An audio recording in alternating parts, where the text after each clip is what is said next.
Salut tout le monde, dans cette nouvelle vidéo Lego, je pense qu'il est temps de retourner dans le monde merveilleux de Harry Potter. Enfin merveilleux pas tant que ça, puisque dans la boîte que je vous propose de découvrir aujourd'hui, on va parler d'un certain Magyar à pointe, un dragon fort peu sympathique qui cherchera par tous les moyens possibles à avoir la peau de Monsieur Potter. Nous sommes bien évidemment dans l'épisode de 4, Harry Potter et la coupe de feu. In English, ça s'appelle The Hungarian Horntail, je vais y arriver, Triwizard Challenge, Triwizard étant la coupe des trois sorciers, encore appelée la coupe de feu en français. Voilà, donc cette boîte m'a été généreusement prêtée par Eric, avec qui j'ai fait des vidéos sur la gamme City Espace Mars Exploration. Donc merci Eric, je mettrai dans les liens dans la description sa petite page Facebook d'actualité Lego. On a à l'arrière de la boîte des images du contenu, hein. On voit principalement un dragon qui course, un sorcier sur un balai. Ça devrait bien se passer, je suis pas très inquiet. Voilà, donc sans plus attendre, ce que je vous propose comme d'habitude, j'ouvre la boîte, je la monte, alors que c'est pas la mienne, c'est celle d'Eric. Merci Eric de me laisser même monter tes Lego, c'est très gentil. Voilà, donc on se retrouve après le montage et on parle de ce Hungarian Horntail ensemble. Allez, c'est parti.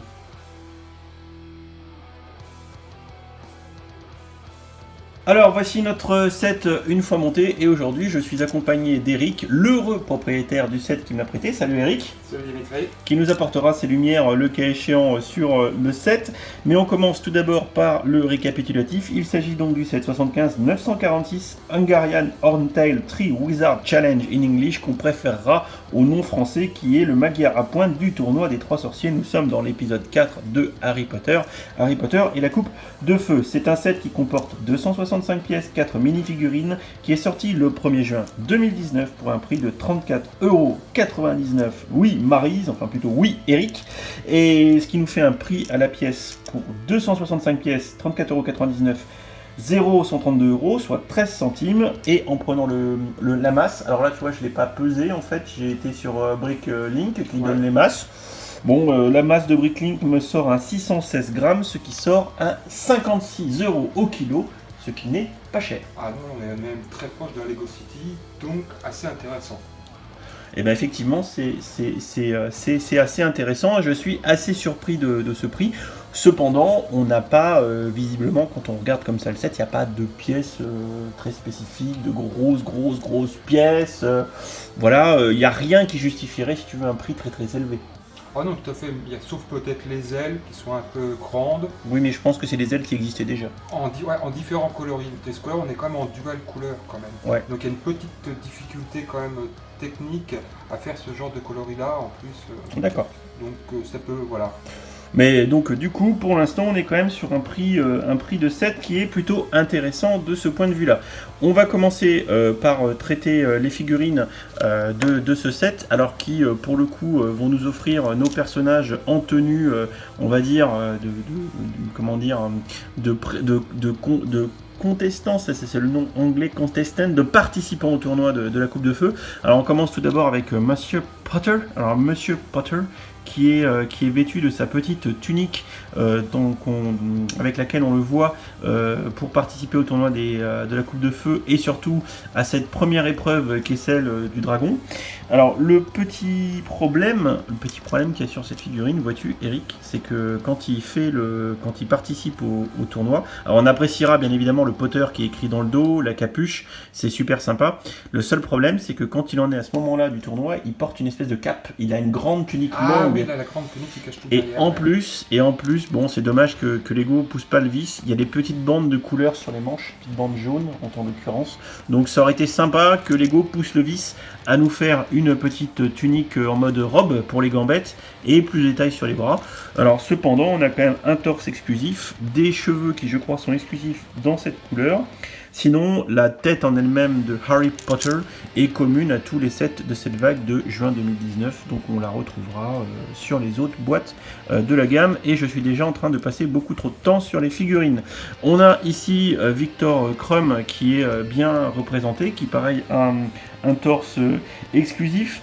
Alors par contre la tête, c'est pas une tête qui a été faite spécifiquement pour Chrome, c'est une tête qu'on a vu entre autres sur Sam Flynn de la gamme, je crois, Tron Legacy, voilà, ok, donc par contre le torse avec le petit emblème de son école, ça c'est sympa, et pareil, on regrettera que ça descende pas plus bas, parce que de mémoire, vous voyez, la tunique, tu vois, en fait ça fait une robe qui devrait descendre plus loin, et je crois que bon, bah, c'est coupé au niveau du torse, bon, c'est quoi. Ouais, ils ont voulu gagner un peu, à mon avis, de matière ou de décalque.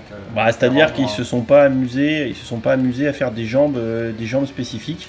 Bon, tant pis pour Victor, il a perdu l'équilibre. On a ensuite Fleur de la cour, la Frenchie, bien évidemment, qui elle aussi a donc un torse exclusif. Alors par contre, la tête, elle, c'est la même que Ellie Slater dans Jurassic World, donc c'est pas une tête exclusive. Par contre, le torse, lui, est totalement exclusif, et ça c'est plutôt sympa. Elle a son espèce de plastron qui est capitonné, et on le voit bien, donc ça c'est très fidèle au film, et de ce point de vue là c'est un bon point. Et bien sûr aussi, alors là où Chrome, en fait, Chrome on l'a déjà vu en 2005 je crois, dans le bateau qui était sorti, le bateau de Durmstrang, donc qui est un vieux set que j'ai en bas d'ailleurs, c'est le vieux bateau de Durmstrang, donc Chrome est déjà apparu dans les Lego. Par contre, Fleur de la Cour, c'est sa première fois en 2019, tu vois. Elle vient juste d'arriver en brique. Et pareil pour Diggory. Alors Diggory, lui, il est apparu dans la série de figurines Harry Potter et les Animaux Fantastiques. On avait une version quand il tient la coupe de feu comme accessoire. Et là, c'est la première fois qu'on le voit. Et lui, tu vois, ils ont poussé le vis. Il a des jambes. Il a des jambes avec la tempographie de la cape. Tu vois, oui, là, en effet, ils l'ont fait. Sauf que c'est pas des jambes qui lui sont spécifiques, je crois que c'est une figurine Star Wars, je sais plus, mais on voit en fait, ce qui est con, c'est que c'est pas tout à fait raccord en fait. Quand tu regardes bien entre le torse et les jambes, ils l'ont pris par défaut, ouais. Ça se tentait de se goupiller un peu avec, mais ils se sont dit tiens, ça va pas nous coûter cher, on va lui mettre des jambes comme ça. Voilà, et derrière, pareil, on appréciera énormément le petit logo Diggory avec l'étoile derrière dans la tunique de participants à la coupe de feu, ça c'est vraiment très sympa. Donc bon, clairement les figurines sont pas parfaites, moi j'aime bien râler, voilà, donc je râle un peu, mais bon, ça reste de belles figurines, même si Lego aurait pu pousser un peu plus le vis sur le détail, ça aurait été sympa. Alors maintenant on va regarder un petit peu ce qui accompagne le set. Alors tu remarqueras Eric que j'ai pas mis tous les stickers parce qu'en fait ici c'est la petite tente, l'espèce de barnum dans lesquels les champions, voilà, les champions, on va les appeler comme ça, de la coupe de feu se trouvent avant de s'élancer dans la fosse où se trouvent leurs dragons respectifs. Et en fait logiquement dans le set on a ici et ici 4 emblèmes des maisons, des écoles de sorcellerie respectives. Sauf que tu vois, j'ai pas voulu te pourrir ton set, donc j'ai je le ferai moi-même. Donc j'ai pas mis les stickers, je te laisserai ce plaisir. Alors on trouve ici un lit, une petite commode, de quoi boire, un petit canon, rien de transcendant. Voilà, c'est un petit élément de décor en tanne, bon, qui pour moi ne présente pas un intérêt majeur, puisque ce qui est important dans ce set Hungarian Antel Triwizard Challenge, c'est bien le combat face, voilà, ici au Magyar à pointe, et qui dit Magyar à pointe dit Magyar à pointe.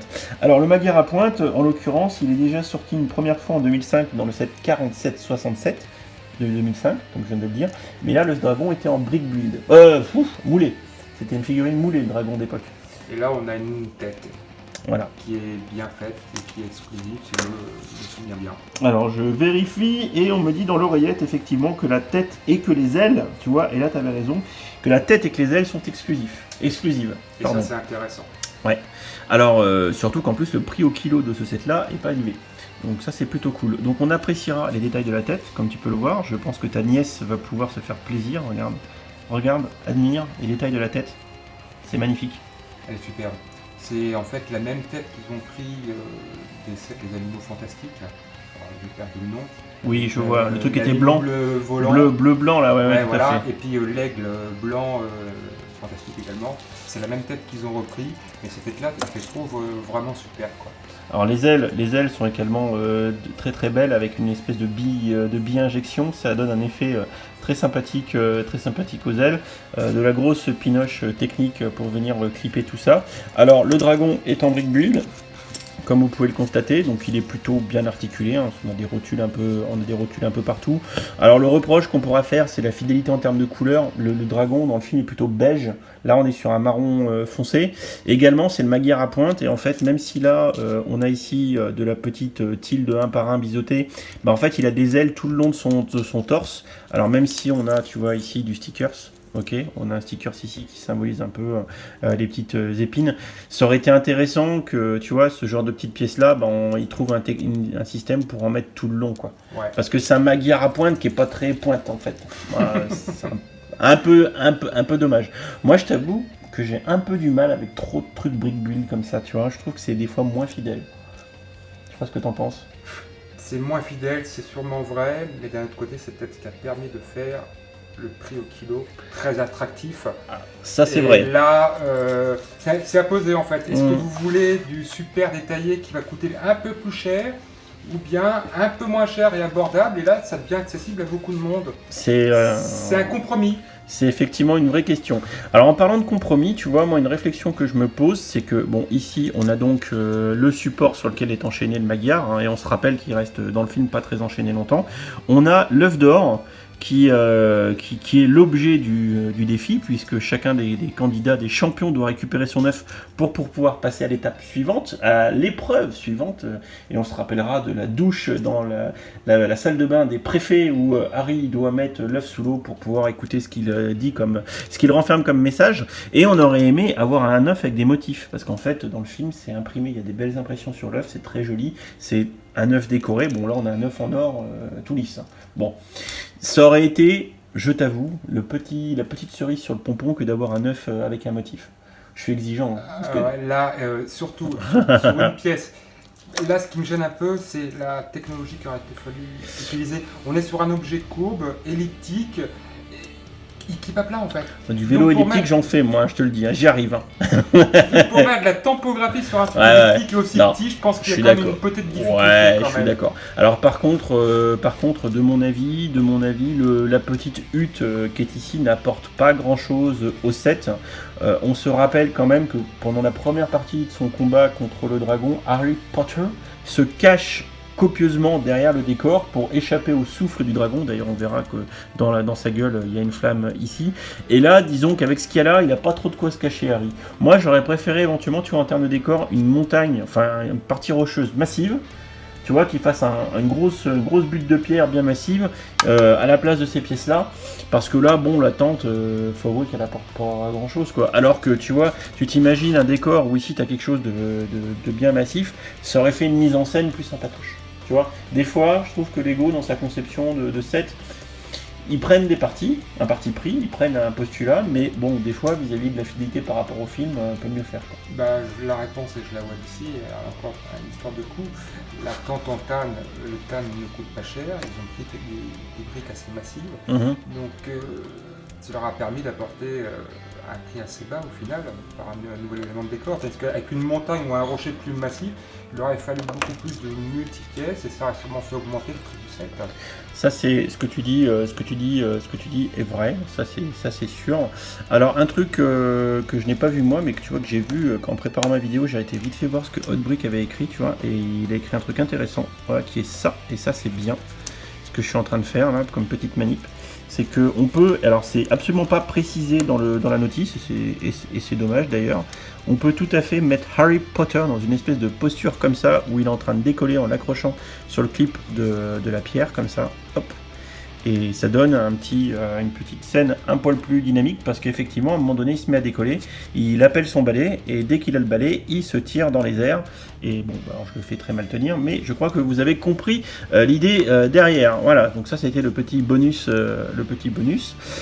En termes de conclusion, moi mon avis, Eric, en fait, c'est que le set présente un intérêt particulièrement pour ses figurines, pour les torses qu'elle comporte, parce que c'est de la pièce exclue, pour éventuellement les pièces du dragon, mais bon, le dragon est principalement fait le brick build, donc à part la tête et les ailes, voilà. Mais les figurines sont sympas, et le set est pas si cher que ça. Oui. Donc, Voilà, et je suis en train de galérer avec Monsieur Potter. Les fans de Harry Potter qui cherchent à avoir des figurines pour un prix relativement modique, puisque le set coûte uniquement 35 €. Attendez qu'il baisse un peu, autour de 25 balles, ça commencera à être sacrément plus intéressant. Si vous êtes fan de la saga Harry Potter, et particulièrement de l'opus numéro 4 de la Coupe de Feu, je pense que vous serez ravis d'avoir une version améliorée de Victor Krum, de Fleur de la Cour, dont c'est la première apparition en 2019, et de Monsieur Diggory avec leur belle tenue. Franchement, quand ils ont les noms dans le dos, c'est juste franchement excellent. Donc je ne peux que vous conseiller ce set pour ça, principalement les figurines. Oui, et un peu le dragon, parce que le dragon c'est que la deuxième fois qu'on le voit. Voilà. Donc effectivement, entre le dragon et les figurines, allez-y, mais clairement sachez que vous allez vous faire aussi un petit peu de brictane qui sert pas à grand chose. Voilà, en bref, je pense qu'on a fait le tour de ce petit set qui, de manière assez surprenante, a un prix au kilo qui est pas très élevé. Donc déjà qu'à 35 balles, c'est correct. Alors, pour donner un petit effet d'éclaircissement, le set est cher en prix à la pièce parce que finalement il n'y a pas beaucoup de pièces, donc mécaniquement ça fait augmenter le prix à la pièce quand il n'y a pas beaucoup de pièces pour un prix donné. Par contre le prix au kilo lui est relativement faible, donc quoi qu'il arrive, le set est pas cher. Le prix à la pièce, ça donne plus une indication de quantitatif de pièces dans le set. Mais ce qui compte le plus, et ça Eric, je pense que tu es d'accord avec moi, c'est le poids. C'est le poids. C'est la quantité de matière, la quantité... Oui. C'est ça, le plastique qui nous fait ce qu'est du Lego en fait. Exactement, donc le prix au kilo étant faible, ça veut dire que sur ce coup-là, Lego ne nous asthmate pas avec le prix de la licence, entre autres. Bon, on va voir dans la vidéo qu'on va tourner après qu'il se rattrape sur les autres sets. Voilà, donc en l'occurrence, et ce sera le mot de la fin sur ce set-là, on a un prix qui est pas déconnant, on a quelques pièces intéressantes sur le dragon et sur les figurines qui sont en PLS depuis tout à l'heure, j'arrive pas à les faire tenir. Donc comme d'habitude, n'hésitez pas dans les commentaires à dire ce que vous pensez de ce petit set avec le Magyar à pointe, votre avis sur les figurines et leur fidélité par rapport au film. Est-ce que vous êtes heureux ou pas de croiser pour la première fois Fleur de la Cour, Cédric Diggory et Victor Krum dans leur tenue de champion du tournoi de la Coupe de Feu. Et évidemment, si ce n'est pas fait, n'hésitez pas à vous abonner, à activer les notifications, à laisser un like et votre plus beau commentaire. Et avec Eric, on s'en va tourner une seconde vidéo. Salut Eric. Salut Dimitri. Allez, salut tout le monde.